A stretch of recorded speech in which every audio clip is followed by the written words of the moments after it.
नमस्कार, मैं हूं दीपाली राणा। आप देख रहे हैं कमोडिटी राउंड अप और स्ट्रैटेजीज पर तो फोकस करेंगे ही, कुछ खास इंटरव्यूज भी आपके लिए लेकर आएंगे और बात करेंगे सबसे पहले कच्चे तेल की, जहां पर $82 के ऊपर वापस प्राइसेस आते हुए दिखाई दिए हैं। ओपेक प्लस देशों की मीटिंग से पहले थोड़ा सा सपोर्ट हम कच्चे तेल के भाव में आते हुए देख रहे हैं। कितना सस्टेनेबल है ये, इस पर लेंगे राय।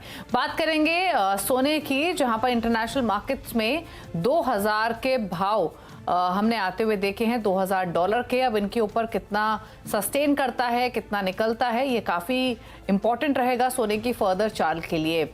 बात करेंगे स्पाइसेस की भी, जहां पर हमने काफ़ी सारा एक्शन देखा है। जीरे में ऑफ लेट काफ़ी वॉलिटिलिटी आते हुए दिखाई दी है। इन सब पर कमेंट्स लेंगे। हमारे साथ हैं HDFC सिक्योरिटीज़ के head commodity and currency Anuj Gupta, कोवर्जी ग्रुप के डायरेक्टर रिसर्च रवि द्योरा हमारे साथ मौजूद हैं। आप दोनों का ही स्वागत है। सबसे पहले तो गोल्ड पर ही राय ले लेते हैं और लेकर आते हैं लेवल्स आपके सामने। इंटरनेशनल मार्केट्स में एग्जैक्टली $2000 के लेवल्स पर कारोबार कर रहा है। घरेलू बाजार में भी कल हमने स्ट्रेंथ आते हुए देखी थी और जिस तरीके से US डॉलर वीकेंड हो रहा है, उससे कंसिस्टेंटली सोने में हम एक सपोर्ट आते हुए देख रहे हैं। ऑल्दो यूएस सेंट्रल बैंक की जो फेड मिनट्स जारी हुए हैं, उनको भी मार्केट काफी क्लोजली वॉच कर रहा है। एक्सपेक्टेशंस यही बन रही हैं फेड की तरफ से कि शायद इंटरेस्ट रेट पीक पर यूएस फेड पहुंच चुका है और इसीलिए हमने गोल्ड में भी सपोर्ट आते हुए देखा है। रवि, क्या एक्सपेक्ट करना चाहिए गोल्ड में? यहाँ से बुल्स हावी रहेंगे या फिर ये कंसोलिडेट करेगा? स्ट्रेंथ फिलहाल होल्ड होते हुए दिख रही है पिछले कुछ सेशंस में जो बनी है। जरूर से वहां पे लगातार स्ट्रेंथ बनी हुई और लगातार हमने इसका जिक्र भी किया है। पर्टिकुलर प्राइसेस में जो अपवर्ड जर्नी है, इसका बेसिक रीजन बॉन्ड यील्ड है। ट्रेजरी जिस हिसाब से नीचे आ रहे हैं, आई थिंक इसका क्लियर एंड कट सपोर्ट इसको मिल रहा है। अभी इक्विटीज ऑलरेडी हाई पे आ चुके हैं, पर्टिकुलर दूसरे से क्लासेस में, बॉन्ड्स में, क्योंकि यील्ड नीचे आ रहे हैं तो बड़ा पैसा है शायद सेफ हेवन तरफ की ओर जा रहा है। सेकंड जो रीजन है, क्योंकि कल फेड की मीटिंग जो लास्ट थी उसकी मिनट थी, इसमें कुछ नया नहीं था। उसमें जो भी लास्ट मीटिंग में बातें हुई थी या फेड चेयर ने अपने स्पीच में जो बातें की थी वही रिफ्लेक्ट हो रहा था। तो मुझे लग रहा है कि प्राइसेस में और तेजी बनी रहेगी। हालांकि आपने एक राइटली पॉइंट आउट वर्ड किया, वो है कंसोलिडेशन जरूर से रहेगा, क्योंकि आज इवनिंग में थोड़े यूएस के मैक्रो डेटा है। कल से यूएस बंद होगा, मंडे तक वैसे क्लोजिंग टाइप का सिचुएशन रहेगा। तो मेरा मानना है कि गोल्ड के जो करंट कॉन्ट्रैक्ट है उसमें बाय करके चले। 61,100 के करीब प्राइसेस चल रहे, बाय करें with stop loss of 60,920 and ऊपर टारगेट रहेगा 60,400।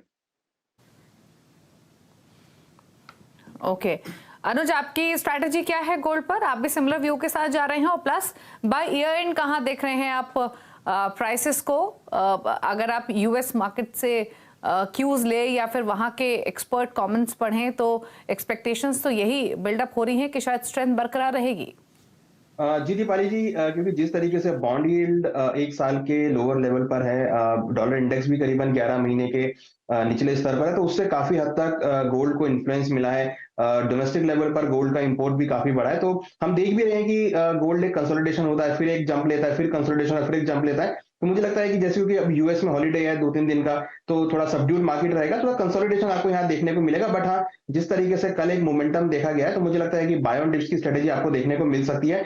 नीचे हमें लगता है कि गोल्ड की जो रेंज है वो हमें लगता है कि नीचे में करीबन 60,800 से लेकर 61,300 के बीच मार्केट रह सकता है। इस रेंज के बीच रहेगा। अगर आप इंटरनेशनल मार्केट वाइज देखेंगे तो करीबन $1980 से लेकर $2010 के बीच में मार्केट मूव कर सकता है। तो मुझे लगता है कि मार्केट इसी रेंज में रहेगा और कहीं ना कहीं जो कंसोलिडेशन है वो फॉर्म यहाँ पर हो सकती है। बट अगर हम जैसा कि एक ईयर एंड तक की बात करें तो मुझे लगता है कि गोल्ड में एक पॉजिटिव कंसोलिडेशन देखने को मिलेगा और हम एक्सपेक्ट कर रहे हैं कि ऊपर में $2020-2030 तक के लेवल आपको ईयर एंड तक देखने को मिल सकते हैं। ओके तो ये बात हुई गोल्ड पर, जहां पर व्यू पॉजिटिव ही बन रहा है नियर टर्म और स्लाइटली ब्रॉडर आउटलुक के पर्सपेक्टिव से। और जिस तरीके से डॉलर इंडेक्स 2.5 महीने के लोअर लेवल्स पर है, बॉन्ड यील्ड 2 महीने के लोअर लेवल्स पर ट्रेड कर रही हैं, यूएस में स्लोइंग इन्फ्लेशन के साइंस मिले हैं, रेट हाइक शायद फर्दर नहीं होंगी, ये सब तमाम फैक्टर्स हैं जो कंसिस्टेंटली सपोर्ट लैंड कर रहे हैं। चलिए बात कर लेते हैं सिल्वर की, जहां पर हम फिलहाल तो प्राइसेस फ्लैटिश साइड पर ही देख रहे हैं, लेकिन लॉन्गर टर्म में आउटलुक सिल्वर को लेकर कंपैरेटिवली गोल्ड के ज्यादा बुलिश दिखाई दे रहा है। लेकिन नियर टर्म में कैसे ट्रेड ले रहा है, इस पर करते हैं फोकस। रवि बताइए, क्या स्ट्रैटेजी रहेगी सिल्वर पर मौजूदा लेवल से?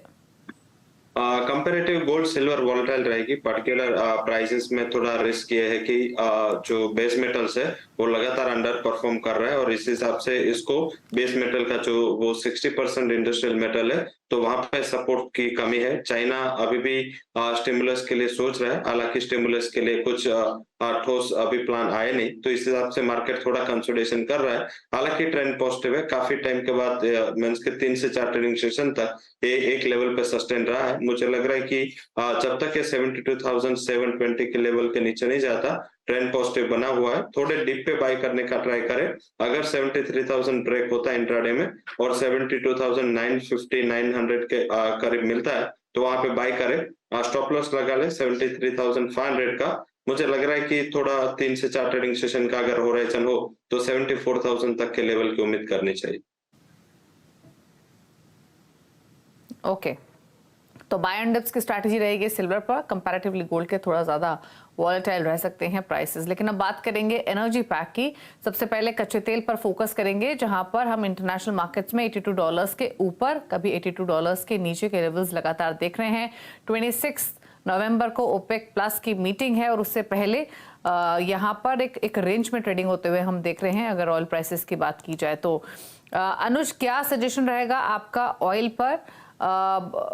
फिलहाल तो एक रेंज दिख रही है, लेकिन ट्रेड लेना हो तो ऊपर नीचे की तरफ कौन से लेवल्स इंपॉर्टेंट रहेंगे? क्या एक्सपेक्ट आप कर रहे हैं ओपेक प्लस मीटिंग से? देखिए, जो हमने एक मोमेंटम देखा है क्रूड के अंदर, वो इसी वजह से आया है कि ओपेक प्लस मेंबर जो प्रोडक्शन कट है उसको आगे बढ़ा सकते हैं, तो उसकी वजह से एक बाउंस बैक यहाँ पर आता हुआ दिखाई दिया। बट कहीं ना कहीं हमने पिछले 2-3 दिनों में जो रैली देखी है, मुझे लगता है कि अब एक थोड़ा ओवरबॉट सिचुएशन यहाँ पर आती हुई दिखाई दी है।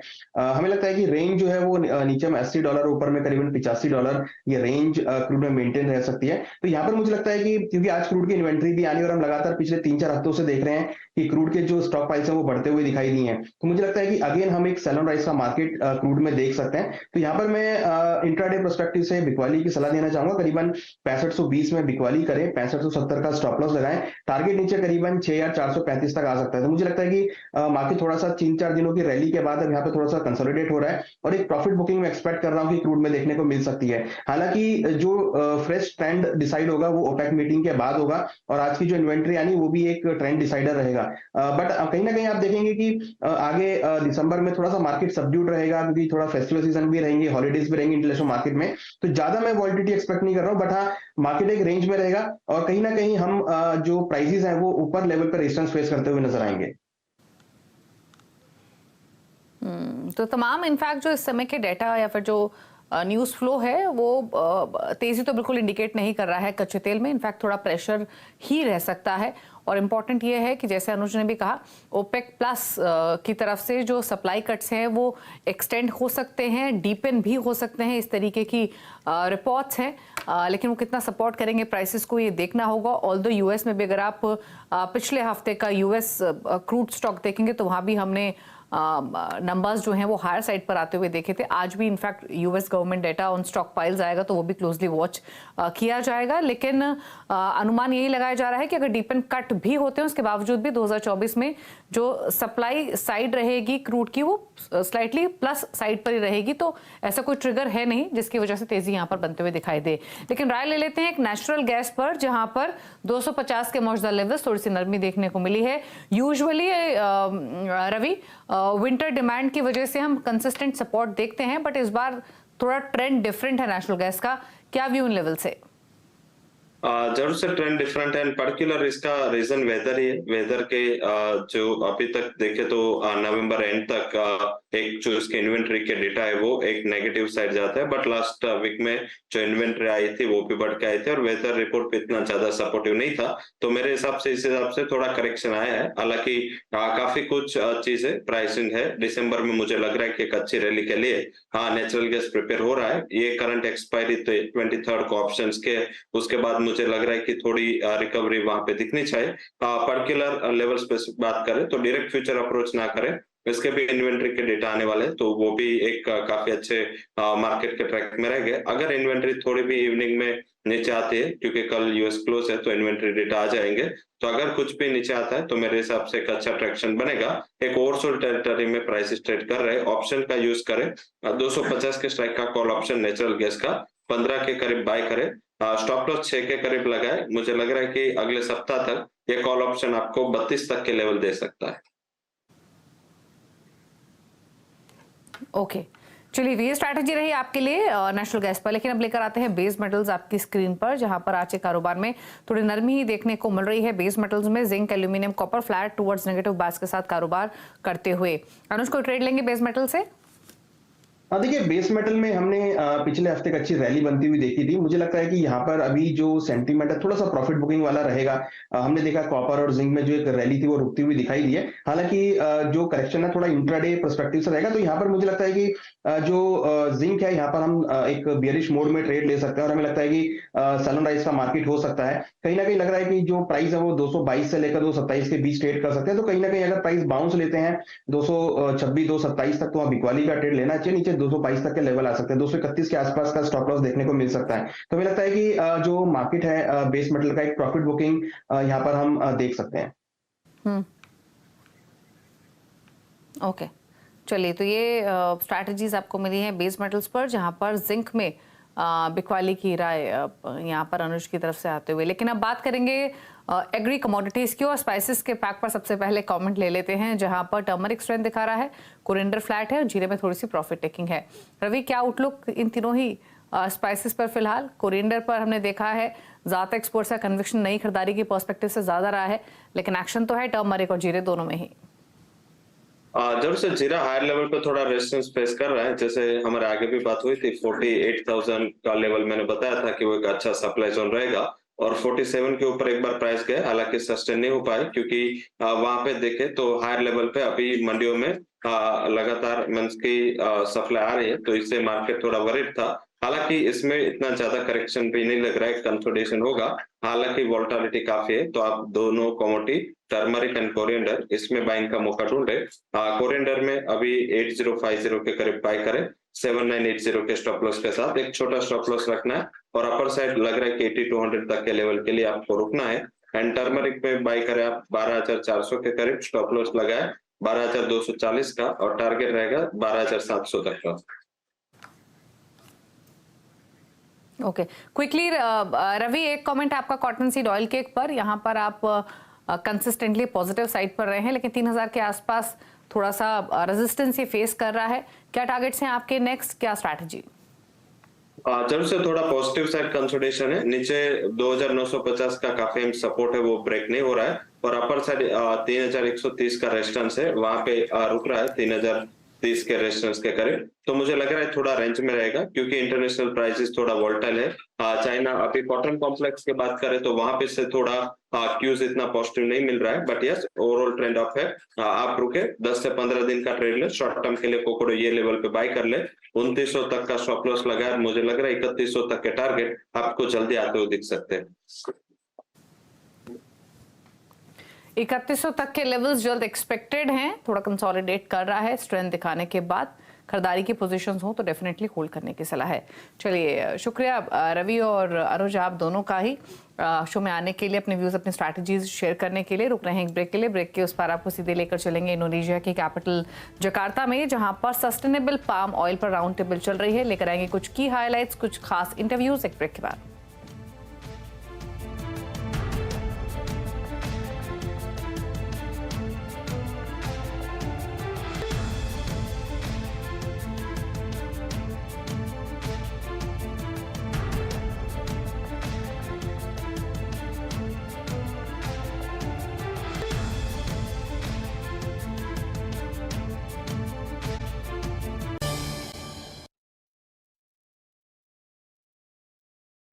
आप देख रहे हैं कमोडिटी राउंड अप, और अब बात करेंगे इंडोनेशिया की राजधानी जकार्ता में चल रहे सस्टेनेबल पाम ऑयल पर राउंड टेबल की, यानी RSPO। दरअसल ये एक एनुअल मीटिंग है, और इस बैठक में पाम ऑयल पर अगले 20 साल के लिए रोड मैप तैयार किया जा रहा है, जिसमें सदस्यता, सर्टिफिकेशन, प्रोडक्शन, सप्लाई और खपत जैसे तमाम मुद्दों पर चर्चा की जा रही है। RSPO की इस बैठक में साइम डाबी के CEO संदीप भान से एक्सक्लूसिव बातचीत की हमारे सहयोगी मनीषा गुप्ता ने। जिस तरह से हमने फार्म को मूव होते हुए देखा है 2023 में, 2024 को लेकर अब आपकी क्या एक्सपेक्टेशंस हैं, अवेलेबिलिटी, प्रोडक्शन और एक्सपोर्ट्स? 2024 की सबसे मेन ये रहेगा कि सप्लाई थोड़ी सी घट जाएगी। पहले फर्स्ट क्वार्टर में तो डेफिनेटली घट जाएगी because we are already into a low production month. और ये जो साइकिल रहता है ये रहता है टिल नेक्स्ट ईयर मार्च तक का। So till March next year Indonesia के पास ऑलरेडी स्टॉक्स नहीं है because we had a very severe El Nino in the Kalimantan region। उसके चक्कर में Indonesian stocks are very low, so Indonesia doesn't have enough supplies, but Malaysia has equivalently enough supplies। Malaysian stock level today is 2.5 million tons, जो अब आहिस्ता-आहिस्ता draw down हो जाएगा till next year March, and by March our S&Ds say that we will be landing up close to 1.7-1.8 million tons of stocks per March onwards, April onward in Malaysia में pickup आएगा production का, so both countries will see a pickup at that point of time। Till March supplies will become an issue, but post March it will start increasing, and in that process आज palm oil nearby में बहुत cheap है compared to forward month।